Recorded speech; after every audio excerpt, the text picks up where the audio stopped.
सरकारकडून हो, ते आम्ही घेणार, ओबीसीतूनच घेणार. आणि मराठी सज्ज झालेत आता. आम्हाला मुद्दाम खवळलेलं जातं, अवमान केला जातो, अपमान केला जातो. फडणवीस साहेबांकडून वेळोवेळी मराठा टार्गेट केला जातो विनाकारण, कारण नसताना.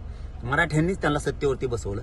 सत्तेवर बसवलेलं असताना सुद्धा त्यांनी सांगायचं की आम्ही पोलिस बघून घेतेन, कायदा सुव्यवस्थाच बिघडन. कसं शांतता लोकच काय बिघडन, याचा अर्थ तुम्ही बिघडणार आहेत. म्हणजे मी जे बोललो मागं की गोव्याला जाऊन यांनी काही नेत्यांचे कानं भरलेत मराठ्याच्या विरोधात दंगल करा, हे सत्य आहे. ते बोलायला पण लागलेत तसं आता. म्हणजे आम्ही जे बोललो ते सत्य उतरायला लागले. त्याच्यामुळं आम्ही सुद्धा, आम्हाला हलक्यात फडणवीस साहेब घेऊ नका, इतके सोपे आम्ही नाही आहेत. मग पण आम्हाला वाटतंय राज्याचा प्रमुख माणूस आहे, यांनी जातीवाद करायला नाही पाहिजे. परंतु तुमच्या वेळोवेळी विचारातून, तुमच्या वागण्यातून, तुमच्या वर्तणुकीतून आम्हाला प्रत्येक वेळेस जातीय द्वेष मराठ्यांच्या बद्दल ठासून भरलेला दिसलाय. तुम्हाला 100% काहीतरी आकश आहे.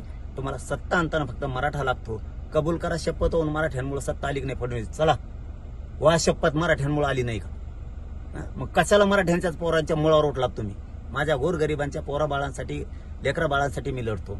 माझ्या समाजाला तुम्ही उन्हात का घर बांधता? त्याचं का नांगर फिरायचा विचार आहे तुमचा आमच्या भविष्यावर, पोरांच्या अस्तित्वावर?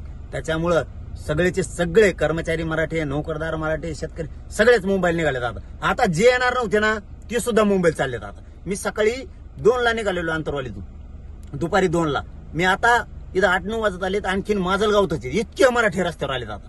बघा मग आता